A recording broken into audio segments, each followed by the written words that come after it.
So we are live on YouTube.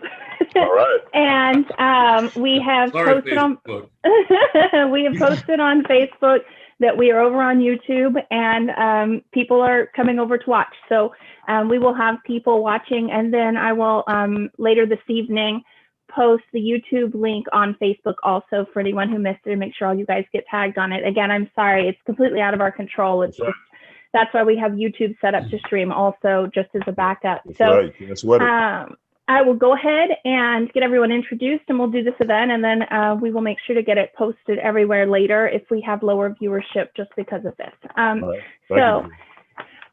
Thank you this evening for joining us. I'm McKenna. I'm the owner of Murder by the Book here in Houston, Texas. I am so excited to be joined by Christopher Chambers, Gary Phillips, and Sean Cosby. It's an absolute pleasure to have you gentlemen here tonight. We're going to have a great chat. I'm going to introduce everyone, and then Sean's going to actually kind of lead a chat between the two guys. So let me get those introductions underway.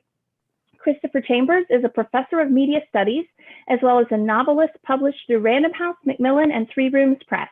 His novels include A Prayer for Deliverance and Sympathy for the Devil, the graphic anthology with Gary Phillips, The Darker Mask, and PEN Malamud-nominated story Leviathan. His short stories have been included in the Anthony Award-winning anthology The Obama Inheritance, The Faking of the President, and Black Pulp 2.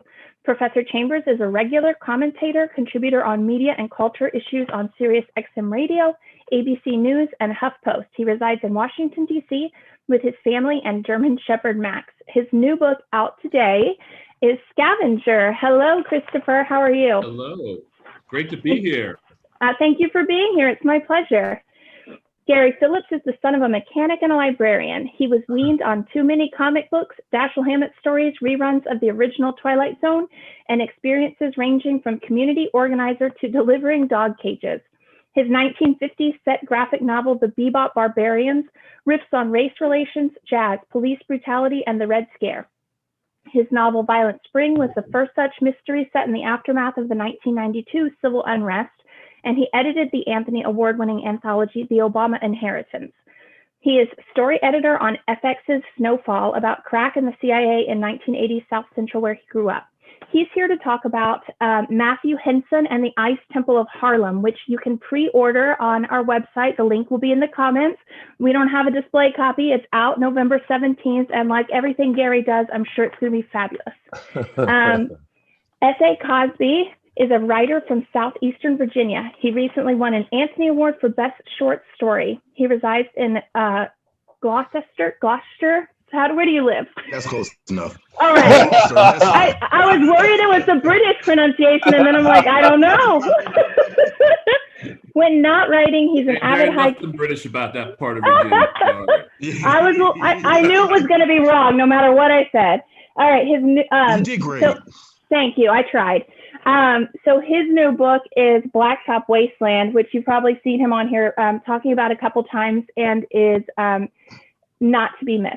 So if you have questions, go ahead and put them in the chat. I see lots of people have found their way. Thank you. I'll be monitoring the chat, and I'll get those comments to the guys in a little bit. Don't be shy. There's no dumb question. And of course, we have copies of the book and copies of the books, Gary's forthcoming, available for pre-order. All right, you guys have fun. Woo, that was a lot. Thank you, McKenna. All right, well, thank you, McKenna. Thank you for having us. Let me start by saying I'm so pleased to be here with both of you gentlemen. I've met Chris a bunch of times because, DC, Virginia, not that far. And I had the pleasure of meeting Gary last year briefly in the hallway at BoucherCon in the, we'll start calling it the before times. Exactly, before times, exactly. Yeah, but it was a pleasure meeting you as well. And I'm just very grateful to be here with you guys to talk about your fantastic books. I'm going to start with just a quick question. And it's for both of you. I'll hand it over to you guys and you can answer individually. That was a dumb thing to say. Obviously, you're going to be answering it. But my question is, what inspired your most recent book?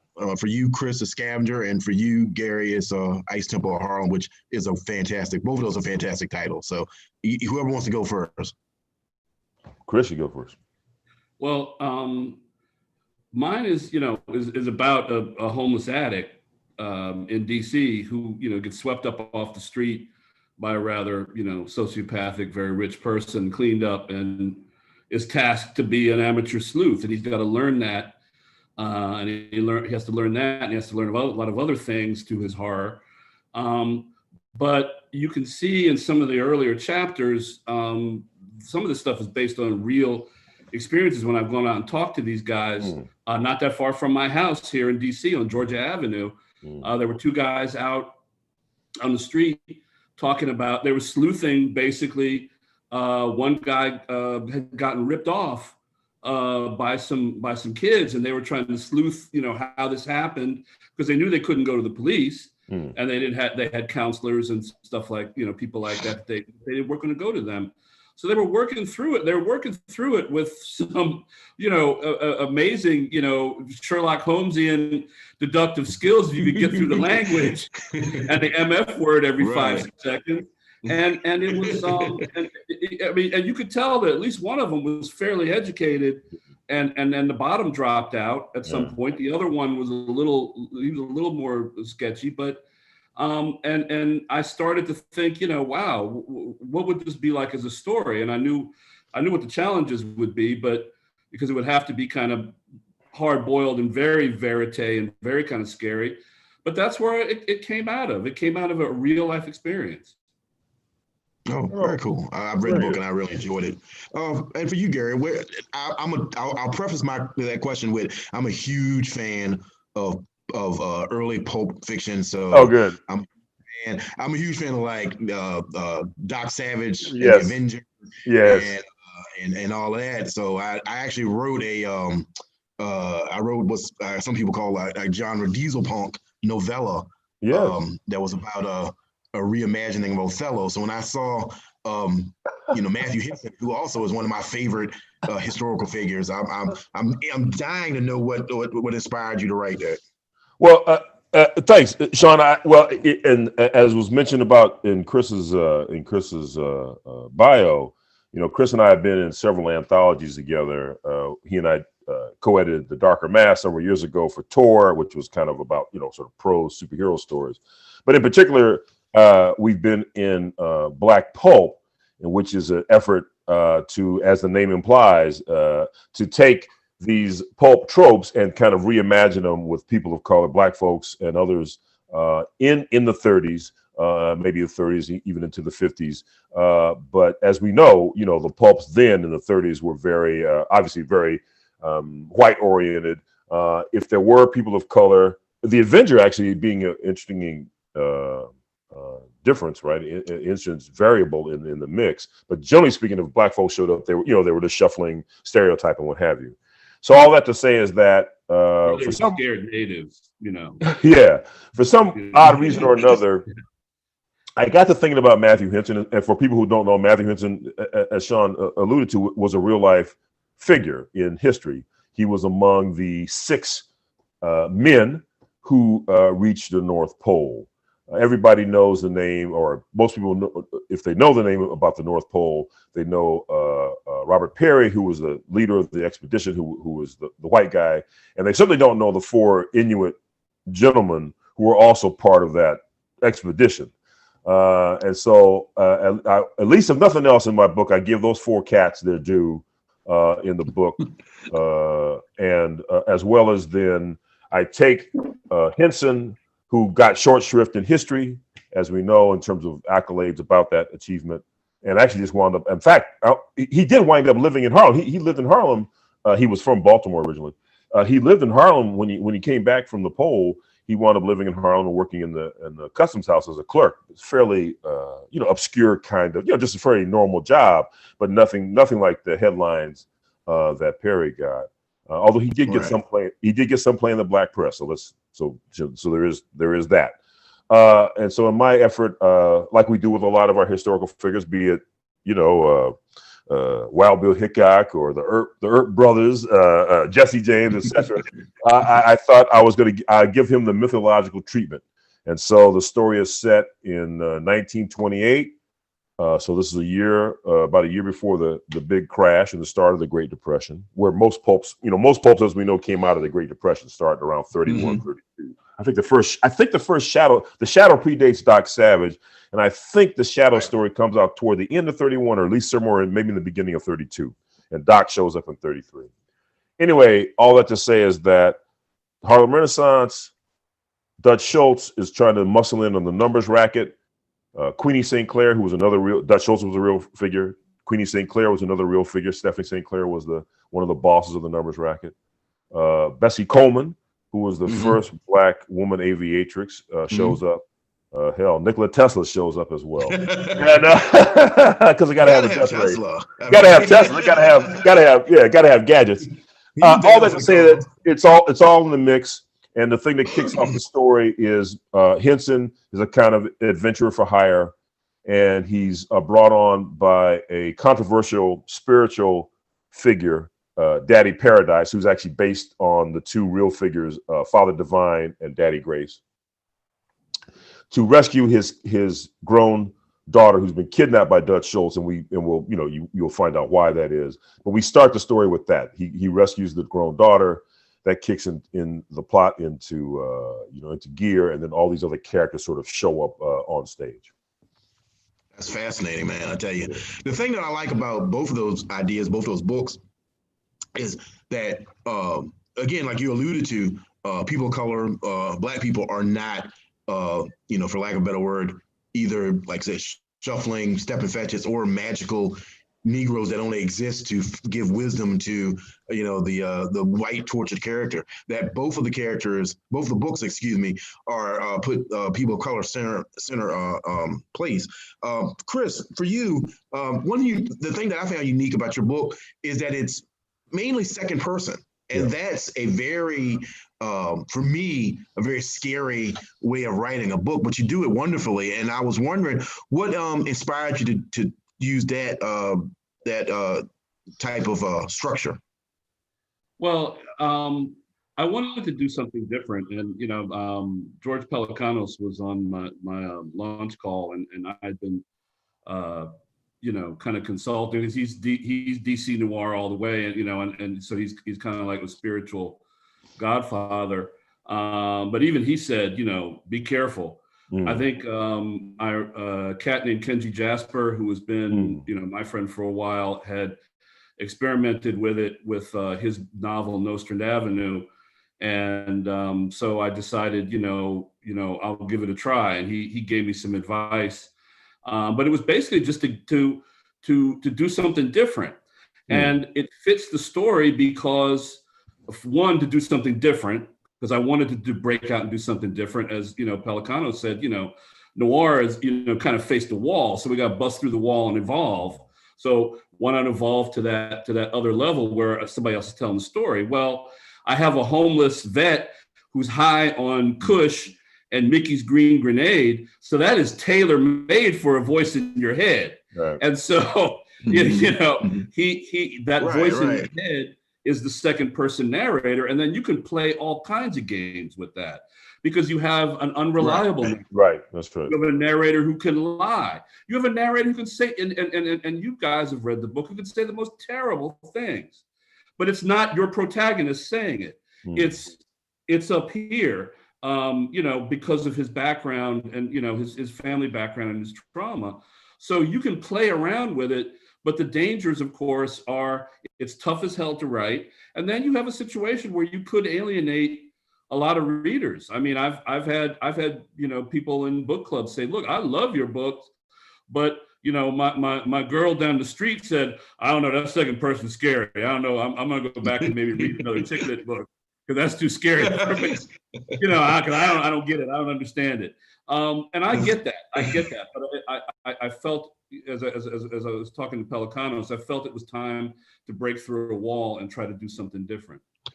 But you do it. I'll just jump in and say, I mean, not only having read the book, having blurbed the book, I mean, I think the thing that you do, the thing that succeeds, though, Chris, is that there are times when you drop out of that, or there's enough there that you give us that narrative thread that will pull us along, so that even if we're in his head and his head is a bit scrambled from, from his stuff, his self narcotizing stuff, you still give us a narrative that presents itself. Now the glimpses of it tell us, oh, here's the story, and here's what I need to follow, even among the bramble of these other occurrences in your protagonist's head.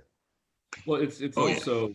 I think you see, I'm not giving anything away. I mean, as he develops, as he moves away from being somebody that lives in a canvas stack, basically, and does clean up for various artificial kind of help, that voice, he's able to counter that voice a lot better. Right. And at times when he's in danger, that voice is no longer saying, you're a bum, you're a piece of shit, blah, blah. The voice actually is a little, I wouldn't say nurturing, but is always concerned, like, watch out around that corner. Right. Be careful. There could be somebody dropping out of the ceiling on top of your head. Whereas early in the book, it's like, you're scum, you're shit, you're an animal, you're a loser, you're nothing. So, you can play with it in various ways.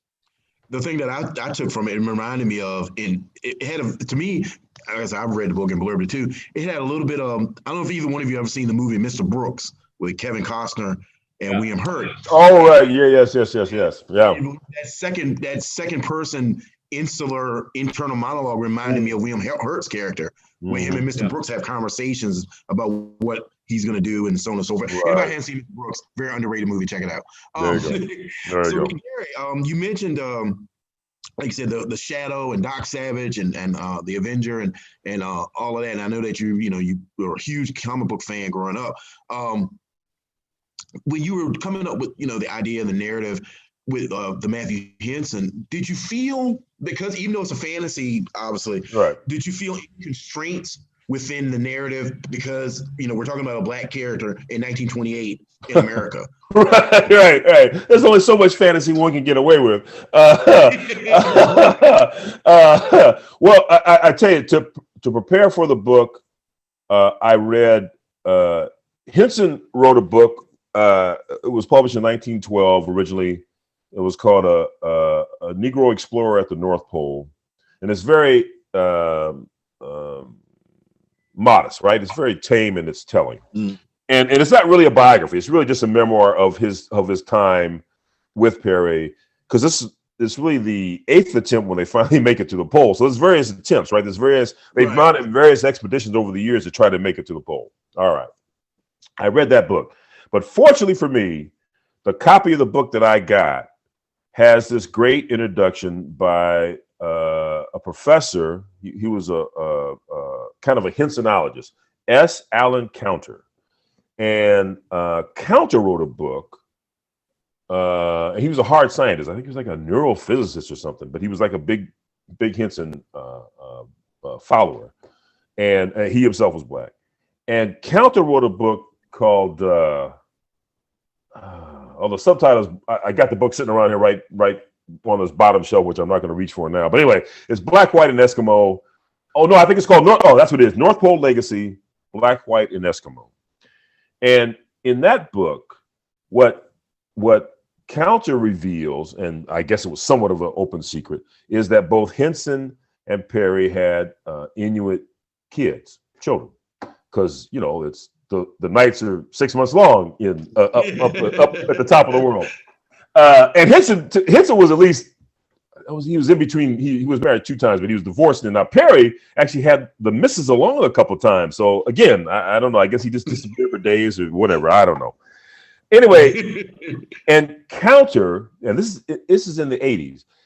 Counter went back to that village in Greenland, which is where they had staged the final push to get to the North Pole, and found the 2 sons were still alive. I think Perry had a son and a daughter. I believe the daughter had died, but Perry's son was alive. Henson's son was alive, and both those men at that point were in their 80s, in the 1980s. And he brings them back to America, and he gets them feted and this and that, and et cetera, et cetera. But once I knew that, and then here's the other great piece. Once I've read that they had, and I'm going to finally answer your question. Let me get to it. But And then once I found out that they brought back this big honking meteorite from up there, right? Wow. I said, "Oh, you can't ask for better pulp material than the mysterious meteorite, right? That we bring back from the top of the world." Yeah. So having the son, who in the real life, Henson never went back to see the son, as far as we know.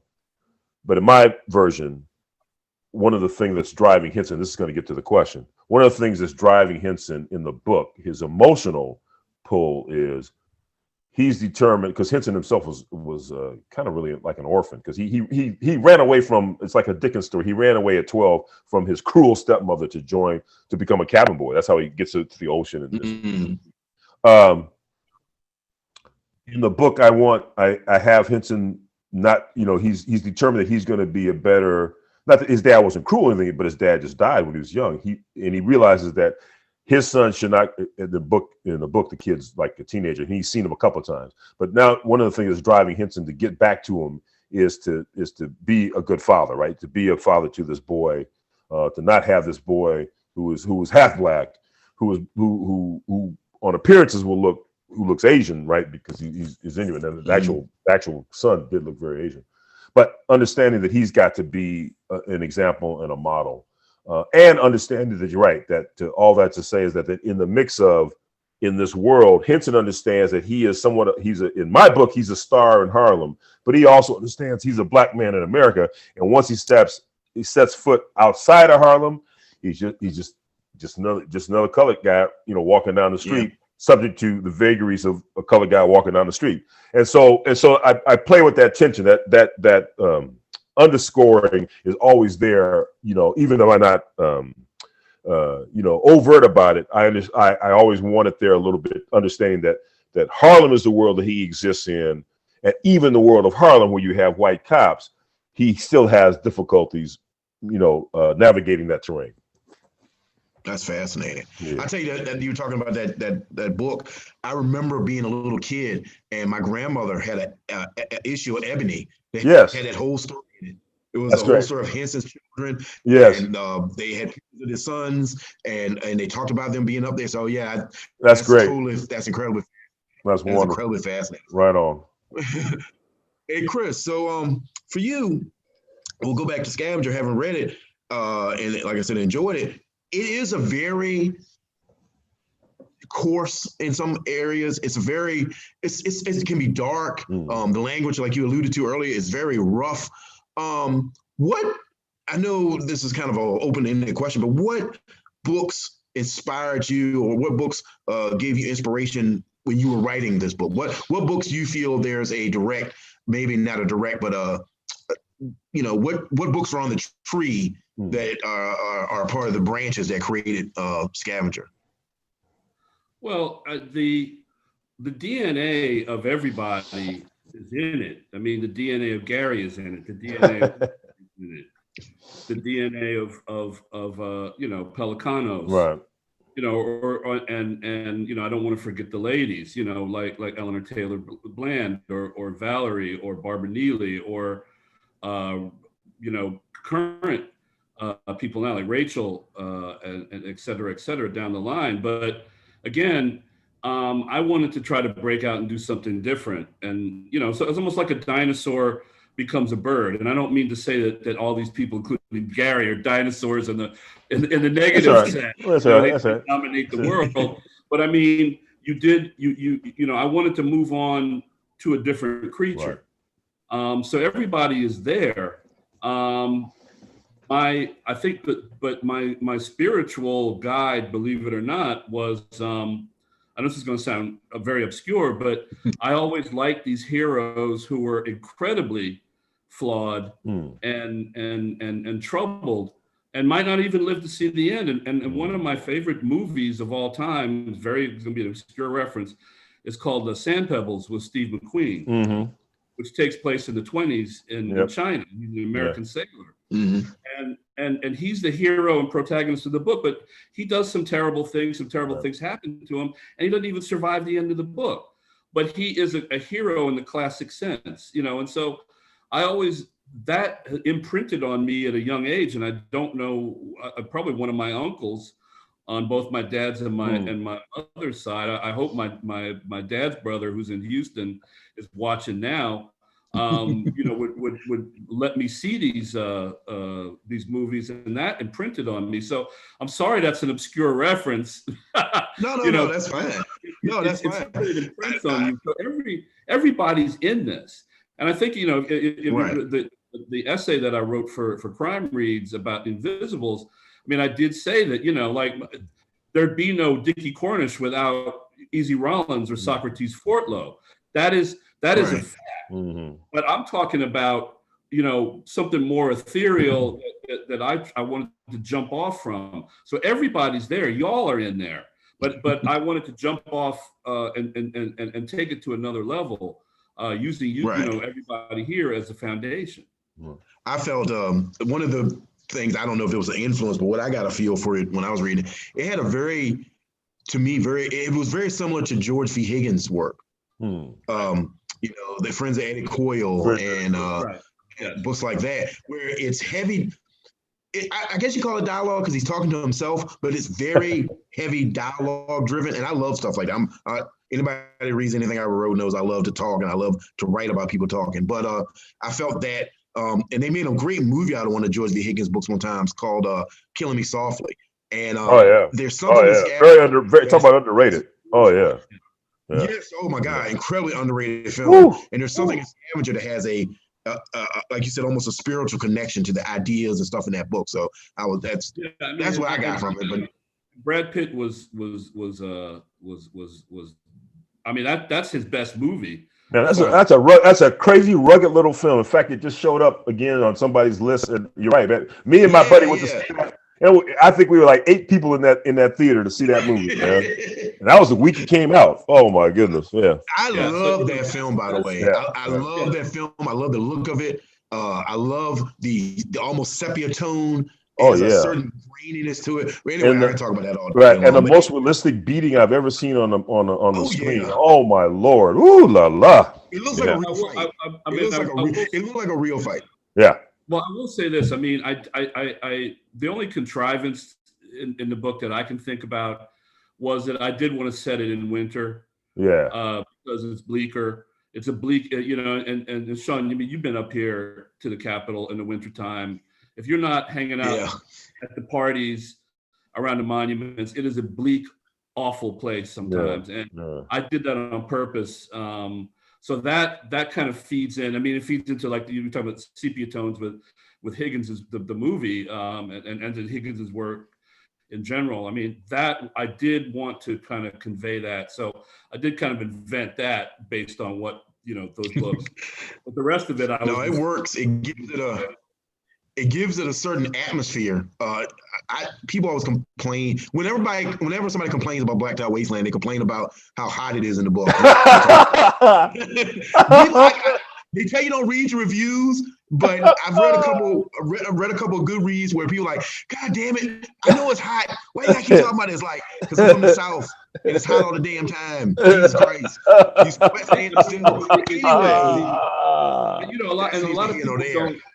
I think if I could say, I mean, a lot of people don't understand before this book came out. A lot of people didn't understand what rural Virginia was. I mean, they thought it probably was Western Virginia or something like that. Right. And this setting down, from the Tidewater in, I mean, that is Southern Gothic as much as Faulkner's right. Maybe even more so, because this is the old South, the original Dirty South, not Atlanta. This is the original Dirty South. This is like Thomas Jefferson. I definitely agree with that. Thank you so much. Gary, I know we have a mutual friend in common, Miss Krista Fowles, and I know you've done some work with her, and you guys are collaborating on some things. And correct me if I'm wrong, but didn't you guys do a collaboration on The Killing Joke? Yes. Yes. So my question is, which is I'm a comic book head, one of my favorite comic book issues ever. My question is, do you have any plans or hopes to do any more comic book related tie-ins or something original of your own after the Matthew Henson book, which I can't wait to get, by the way. I'm stoked for that book. I'm actually glad you asked me that. Sean, I have, so the short answer is yes, right? Because I see the time is on, so we're supposed to be answering questions. But yes, the short answer is yes. And the slightly longer answer is I've got in my head, and this is going back to since I've been a kid, growing up on Flower Street reading Marvel comics. I've got in my head and written down various ideas for various characters, right? All kinds of characters, right? All kinds of superhero characters. And some of them, some more pulp than others, and some, more of the costume variety, and some just kind of strange and weird and whatever. And so, yes, in my heart of hearts, a la, the days of, my heart of hearts, a la the days of Stan Lee and Jack Kirby, I would create my own universe and have some guy who was an absolute powerhouse, dynamic workhorse like Jack Kirby draw all that stuff and then take all this credit. but all right, but exactly, Excelsior. True believer. All right, but exactly. Oh, but man. yes, but I want to. So eventually, yes, in my head, and it's getting more clear, right? More crystallized every day. Or my head is getting more fossilized.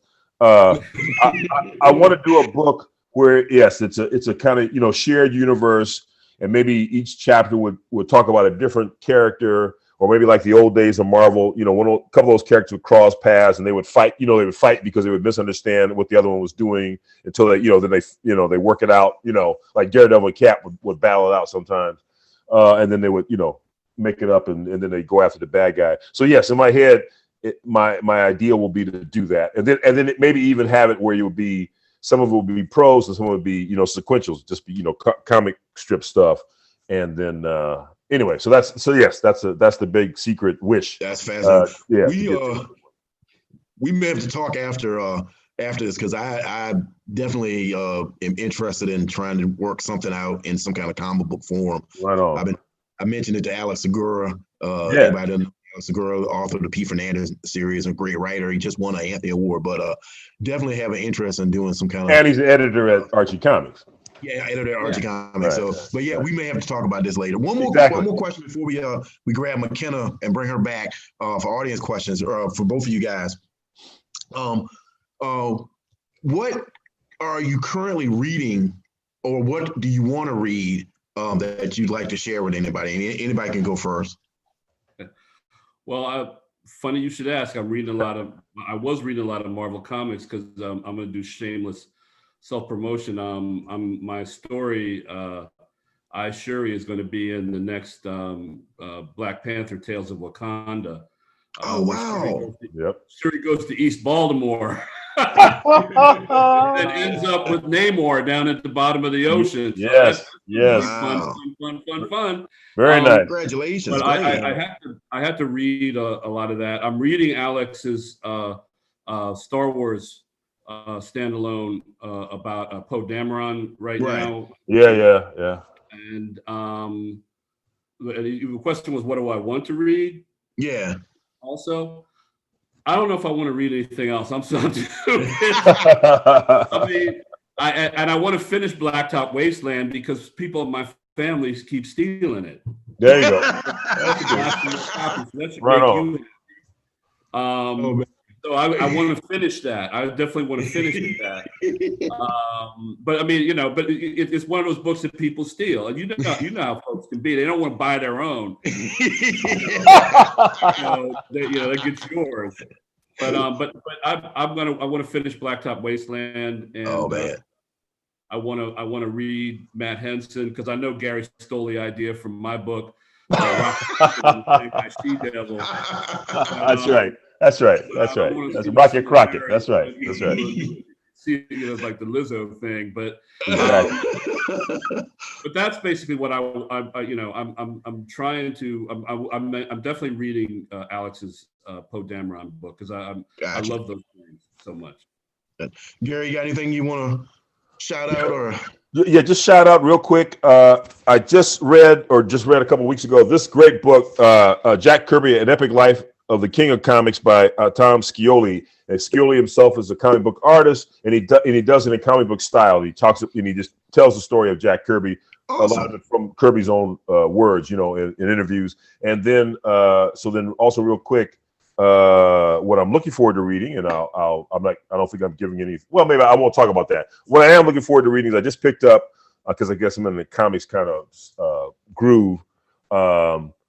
A book called a biography called American Daredevil. It's about this guy Lev Gleason, and Lev Gleason was one of the guys who had I think it was Centaur. Eventually became Centaur Publications.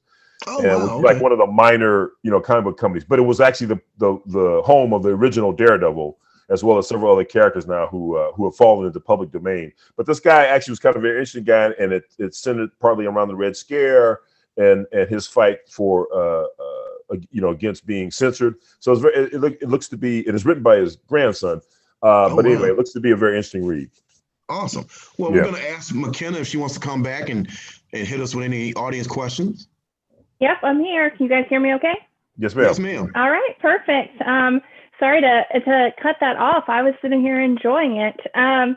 So we do have some questions. I think several of you probably know Miss Naomi Hirahara, fellow crime author. Yeah. She had a question. Both Gary and Chris have written so many books. Is there a project or topic that you've put on the back burner that you hope to tackle in the future? And how about we start with Chris? Yeah, I've been working on a historical novel called Yellow Patsy's Boys for like 10 years, and it's just been between work and other stuff, it's just been impossible to finish that up. And I want to finish that up before I die. And I don't really care if it's published or not. I just want to finish it because it's my own story of America. And I want to try to add that before, I go on 6 feet under. How about you, Gary?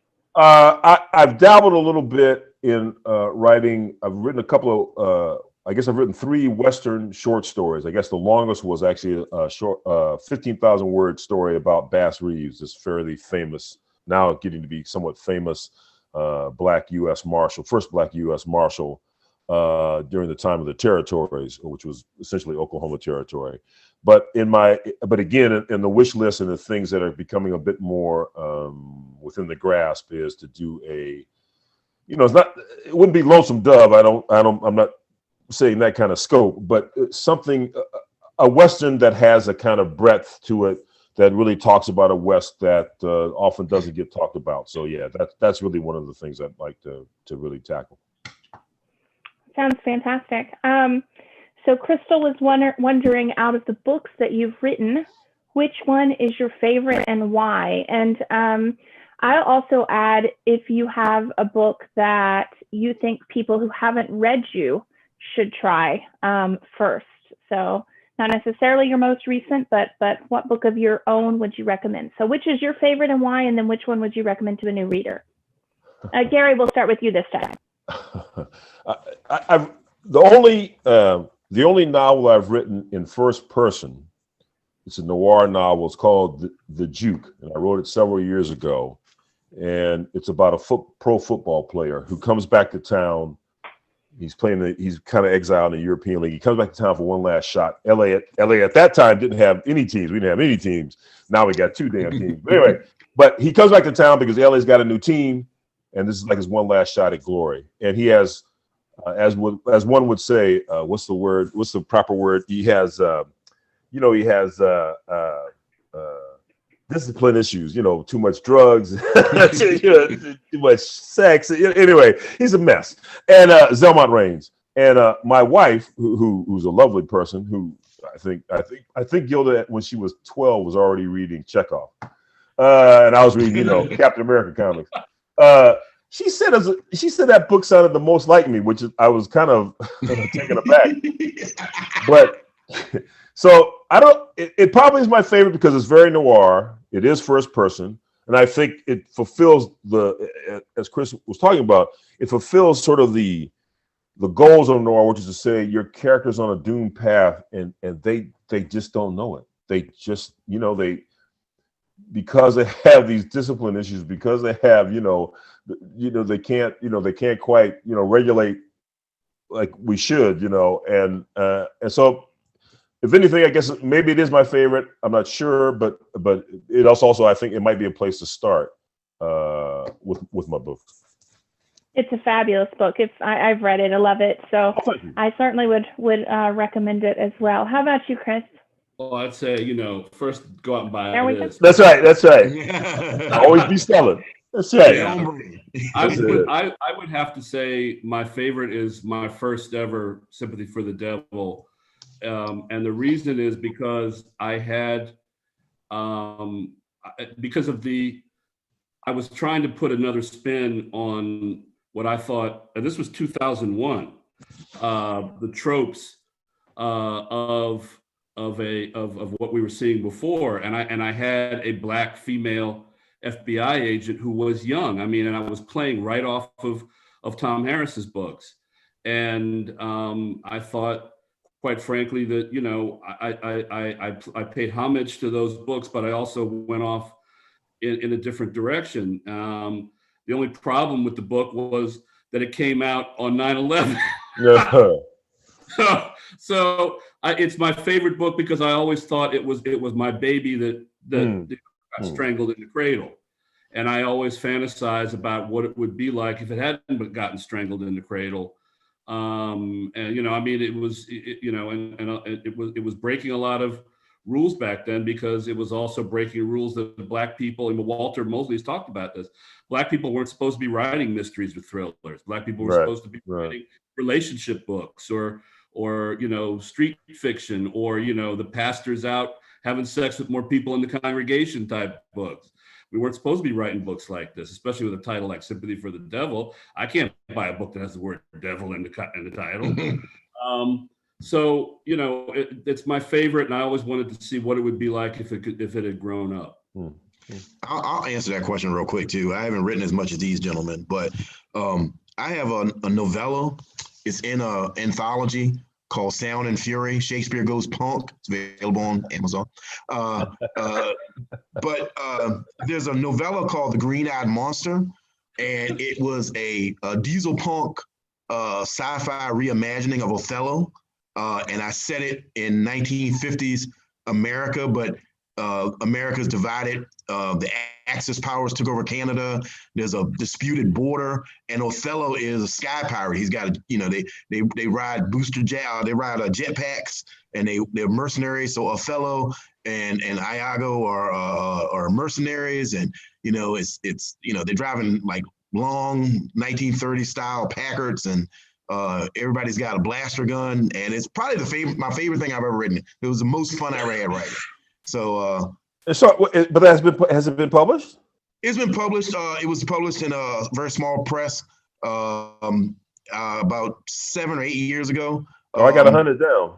Yeah, it was my favorite thing I wrote. It was a lot of fun. It's one of 4 novellas in an anthology. They're all about 25,000 words. But like I said, it was so much fun. It's got flying fortresses and Sky Captain in the World Tomorrow, but with Othello and what's the anthology called, Sean? Sound and Fury. Shakespeare Goes Punk. Okay, cool. Thank you. But anyway, I just wanted to throw that out. I'm sorry. Well, I mean, with Lovecraft Country now, that is a hot deal. Yeah. I mean, Lovecraft Country has taken African American, and other people of color, those kinds of flights of fancy that people said we weren't really capable of, or we couldn't do well, and now that we not only do it well, but we do it very damn well, and we're carrying probably Time Warner stock. I would go fish that out and start give it to your agent, get it out there. Absolutely. That's right. Exactly right. You are not kidding. As soon as I hang up with this, that's what we're going to watch, the finale. So that show's phenomenal. Yeah. Okay, so we do have more questions. While you were talking about your novella, Sean, let's actually keep this on you for just a second. Oline Cogdill was wondering, will there be a sequel to Blacktop Wasteland? And while we have you, why don't you tell us just a little bit about Blacktop Wasteland? Oh, okay. Blacktop Wasteland is my crime novel. It tells the story of Beauregard Bug Montage, a former getaway driver who tried to go straight and grab his little piece of the American dream in the deep, oh, not the deep, but in rural Southern Virginia. And unfortunately, his straight life is going asunder. He has a lot of financial difficulties, and so he finds himself drawn back into the criminal underworld to drive for a crew that's robbing a jewelry store. And of course, as is want to do in a noir novel, everything goes to hell. But it's a lot of car chases, a lot of violence, interesting uses of crescent wrenches, and and so that's Blacktop Wasteland, and it's out now, and a lot of people have said nice things about it. Walter Mosley, Dennis Lehane, Stephen King. But I actually have outlined an idea for a sequel, but I haven't started writing it yet. I want to let it marinate a little. My most recently completed novel, which hopefully will be out in the fall of next year, is a book called Razorblade Tears. I just sent it back for revisions. Elevator pitch for that real quick. Two fathers, one black, one white, both ex-cons, are seeking revenge for the murders of their gay sons. But they're also seeking redemption because neither one of them were very good fathers to their boys and weren't very accepting of their sexuality. And so even as they wreak their bloody vengeance, they're trying to find a path toward being better men. And hopefully that'll be out in fall next year. Excellent. All right. So Kevin was wondering to all of you, which of your books is best suited to be adapted as a screenplay? And then the follow-up would be TV or movie. And Chris, we'll start with you. Well, I mean, we're in the process of dealing with that with Scavenger. I thought my first two Angela Bivens books were, but like I said, Strangle in the Cradle. I neglected to say the sequel came out the day that the Gulf War started. So timing is everything. Yes, timing is everything. Yeah. I personally think that Scavenger would make a great character-driven, very insular, inside kind of head story. And we are hoping that somebody who I was going to hope would play James Bond one day would pick it up, because when I finished the book and we were talking about it, one night I just kind of said, this guy would be perfect, to play Dickie Cornish. But, and we could even pay the Rolling Stones to play Gimme Shelter as the theme. But I mean, my pulp book that I did that Gary knows about, Rocket Crockett, I think that would make a great Quentin Tarantino movie, pulp movie, Rocket Crockett and the Shanghai She-Devil. So that's my pitch right there. There you go. Well, I got spoiled early when Violent Spring came out. My first book, I guess that's 26 years ago. It actually got optioned twice by HBO. It went through some very interesting times, and it never got made. And then over the years, I've had a couple of different bites. I've had a couple of different options here and there, and I've had a couple of graphic novels option. Just did this one about a money launderer that got optioned, and then recently a short story of mine got optioned. But as Chris said, I think now what with Lovecraft Country and I just saw there's something else coming down the pike. Anyway, all that to say is that obviously I think that Matthew Henson and the Ice Temple of Harlem would be prime fodder. I'd probably see it as a miniseries, because there's a lot I think you could unpack, Queenie St. Clair and all that stuff from the book to extract, to get to develop it a bit more. And so in that regard, as they say, my agent is starting to shop it around. Just add, my first one was optioned to another pretty, I can't say who, famous Black female actress who's now it's reverting back because she sat on it. And but I mean, you know, these options. I mean, sometimes, you know, who knows what happens with them. And you know, I'm praying, and I think with streaming and with sequential kind of shows on HBO, Showtime, stuff like that, I think the sky's the limit now. Yeah. Blacktop was option, and you know, they've had some interesting conversations about people that want to be attached to it, and that's all new for me. I've never had anything option before. The checks are nice, but I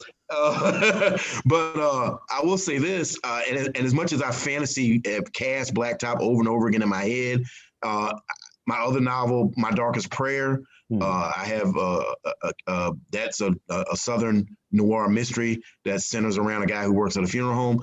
But I'll tell you the book that I would love to see made into a movie. A few years ago, I was working with some folks. We did basically, it was self-publishing, but we were all like a part of a consortium that worked together to publish a book. And I published a urban fantasy novel called Brotherhood of the Blade. And it's like, it's a modern kung fu swordplay novel about two warring factions that fight for the fate of mankind every 100 years. They have this duel. So it's like sort of like Highlander meets John Woo meets Crouching Tiger, Hidden Dragon, but it takes place in like the rooftops of Richmond and DC. And I would love to see that made into a film, because I was writing it. The action scenes are very inspired by Hong Kong wire work. So, you know, people are deflecting bullets with swords and stuff like that. So if you ask me if I had like a magic switch, I would love to see like, you know, somebody like John Woo or Ang Lee or someone like that, or direct it, and you know, it stars, you know, Black people and Polynesian people and all types of multicultural cast, and you know, the fight scenes.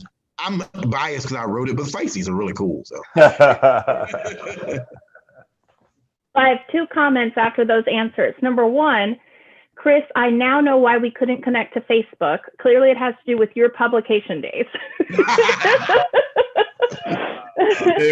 That's right. It's all you. That's and right. then number two, and on a more serious note, I think, Gary, the Matthew Henson idea, given how many shows now are kind of bringing to light historical elements that, you know, aren't taught that should be, you know, Tulsa Massacre, etc. Like, it would be great to know about that character. That sounds fantastic. So just my 2 cents. There you go. There you go. All right. So it looks like we have a couple more questions. So Edward was wondering, Chris's work always has an echo on current events. How have the Trump years impacted your work? And I think we can apply that to everyone, given that you all have had some involvement in an Obama inheritance short story collection, where we're not immune to political conversation here. So Chris, since it was directed to you, let's start with you. Well, I mean, given that these are people at the lowest rung of society, I mean, you know, it affects it a lot. I mean, I even have a story based on a missive in the story based on a real situation where there's a character, he's reminiscing about a character, they call him SpongeBob, who died in a real park called Meridian Hill Park. And SpongeBob was served by the Obama family and the girls at a shelter the previous Thanksgiving. The current Thanksgiving, when he dies, the current president was kind of snickering that these people were human popsicles.